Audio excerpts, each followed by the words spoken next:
बच्चों, कैसे हैं आप सब। आशा करती हूँ कि आप स्वस्थ होंगे, मस्त होंगे और अपनी पढ़ाई में व्यस्त होंगे। आपकी इसी पढ़ाई को आगे बढ़ाते हुए आज हम पढ़ने जा रहे हैं एक नया पाठ, एक नया अध्याय, जिसका शीर्षक है वनस्पति जगत। बच्चों, वनस्पति यानी कि पेड़ पौधे। तो वनस्पतियों का जो जगत है यानी कि पेड़ पौधों का अपना जो संसार है, हम उसके बारे में इसमें पढ़ेंगे। तो सबसे पहले पाठ परिचय ले लेते हैं। प्रस्तुत पाठ वनस्पति जगत से संबंधित है। इसमें यह बताया गया है कि जीवों तथा वनस्पतियों में साधारणतया कोई अंतर नहीं होता। उन्हें भी अन्य जीवों की भांति भूख, प्यास, सुख दुख तथा थकान आदि का अनुभव होता है तथा उन्हीं की भांति उनमें भी वृद्धि एवं विकास होता है, जिसका आभास हमें साधारणतः नहीं होता। बच्चों, साधारणतः यानी कि आम रूप से हम जिसका आभास कर ही नहीं पाते हैं। तो आइए बच्चों, इस पाठ को शुरू करते हैं। आप लोग ध्यान से सुनिएगा। मिट्टी के नीचे बहुत दिनों तक बीज पड़े रहे। महीना दर महीना इसी तरह बीतता गया। सर्दियों के बाद वसंत आया। इसके बाद वर्षा की शुरुआत में 2-1 दिन पानी बरसा। अब और छिपे रहने की जरूरत नहीं थी, मानो बाहर से कोई शिशु को पुकार रहा हो। और सोए मत रहो, ऊपर उठ जाओ, सूरज की रोशनी देखो। आहिस्ता आहिस्ता, बच्चों आहिस्ता आहिस्ता यानी धीरे धीरे बीज का ढक्कन खुल गया और बीज का ढक्कन दरक गया तो 2 सुकोमल पत्तियों के बीच अंकुर बाहर निकला, यानी कि सीडलिंग हो गई। अंकुर का एक अंश नीचे माटी में मजबूती से गड़ गया और दूसरा अंश माटी को भेद कर ऊपर की ओर उठा। क्या तुमने अंकुर को उठते देखा है? जैसे कोई शिशु यानी कि छोटा सा बच्चा, जैसे कोई शिशु अपना नन्हा सा सिर उठाकर आश्चर्य से नई दुनिया को देख रहा हो। पौधा का अंकुर बाहर निकलने पर जो अंश मिट्टी के भीतर प्रवेश करता है उसका नाम जड़ है। जो ऊपर की ओर बढ़ता है उसे तना कहते हैं। सभी पेड़ पौधे में जड़ और तना, ये 2 भाग मिलेंगे। तो बच्चों, आप सभी जानते हैं ना रूट्स और स्टेम के बारे में, तो उसी की बात कर रहा है, जड़ और तना। यह एक आश्चर्य की बात है कि पेड़ पौधों को जिस तरह भी रखो, जड़ नीचे की ओर जाएगी और तना ऊपर की ओर उठेगा। एक गमले में पौधा था। परीक्षण करने के लिए कुछ दिन गमले को औंधा लटकाए रखा। औंधा यानी कि नीचे की ओर मुंह करके। पौधे का सिर नीचे की तरफ लटक रहा और जड़ ऊपर की ओर रही। बच्चों, आपको यहाँ पे चित्र के माध्यम से भी ये चीज समझाई गई है कि कैसे सीडलिंग होती है, कैसे अंकुरण होता है। तो आइए आगे बढ़ते हैं। 1 दिन बाद क्या देखता हूँ कि जैसे पौधे को भी सब भेद मालूम हो गया हो, उसकी सब पत्तियां और डालियां टेढ़ी होकर ऊपर की ओर उठ आई तथा जड़ घूमकर नीचे की ओर लटक गई। तुमने कई बार सर्दियों में मूली काटकर बोई होगी। देखा होगा, पहले पत्ते और फूल नीचे की ओर रहे, कुछ दिन बाद देखोगे कि पत्ते और फूल ऊपर की ओर उठाए हैं। हम जिस तरह भोजन करते हैं, पेड़ पौधे भी उसी तरह भोजन करते हैं। हमारे दांत हैं, हम कठोर चीज खा सकते हैं। नन्हे बच्चों के दांत नहीं होते, वे केवल दूध पी सकते हैं। पेड़ पौधों के भी दांत नहीं होते, इसलिए वे केवल तरल द्रव्य या वायु से भोजन ग्रहण करते हैं। पेड़ पौधे जड़ के द्वारा मिट्टी से रसपान करते हैं। जिस प्रकार चीनी में पानी डालने पर चीनी गल जाती है, उसी तरह मिट्टी में पानी डालने पर उसके भीतर के बहुत से द्रव्य भी गल जाते हैं। पेड़ पौधे वे ही तमाम द्रव्य सोखते हैं। जड़ों को पानी न मिलने पर पेड़ का भोजन बंद हो जाता और पेड़ मर जाता है।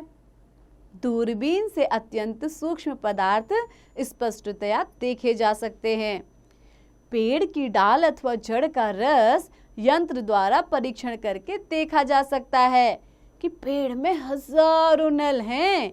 इन्हीं सब नलों के द्वारा माटी से पेड़ के शरीर में रस का संचार होता है। इसके अलावा पेड़ के पत्ते हवा से आहार ग्रहण करते हैं। बच्चों, आहार ग्रहण करना यानी कि भोजन ग्रहण करते हैं। आहार यानी भोजन। पत्तों में अनगिनत छोटे छोटे मुंह होते हैं। खुर्दबीन के जरिए अनगिनत मुंह पर अनगिनत होठ देखे जा सकते हैं। जब आहार करने की जरूरत न हो तब दोनों होठ बंद हो जाते हैं। जब हम श्वास प्रश्वास ग्रहण करते हैं तब प्रश्वास के साथ एक प्रकार की विषाक्त वायु बाहर निकलती है। उसे अंगारक वायु कहते हैं। अगर यह जहरीली हवा पृथ्वी पर इकट्ठी होती रही तो तमाम जीव जंतु कुछ ही दिनों में उसका सेवन करके नष्ट हो सकते हैं। जरा विधाता की करुणा का चमत्कार तो देखो। जो जीव जंतुओं के लिए जहर है, पेड़ पौधे उसी का सेवन करके उसे पूर्णतः शुद्ध कर देते हैं। पेड़ के पत्तों पर जब सूर्य का प्रकाश पड़ता है तब पत्ते सूर्य ऊर्जा के सहारे अंगारक वायु से अंगार निषेच कर डालते हैं और वही अंगार पेड़ के शरीर में प्रवेश करके उसका संवर्धन करते हैं। पेड़ पौधे प्रकाश चाहते हैं। प्रकाश न मिलने पर ये बच नहीं सकते। पेड़ पौधों की कोशिश यही रहती है कि किसी तरह उन्हें थोड़ा सा प्रकाश मिल जाए। यदि खिड़की के पास गमले में पौधा रखो तब देखोगे कि सारी पत्तियां और डालियां अंधकार से बचकर प्रकाश की ओर बढ़ रही हैं। वन अरण्य में जाने पर पता लगेगा कि तमाम पेड़ पौधे इस होड़ में सचेष्ट हैं। बच्चों, होड़ यानी कि इस प्रतियोगिता में, सचेष्ट मतलब चेतना भर करके तैयार है कि कौन जल्दी से सिर उठाकर पहले प्रकाश को झपट ले।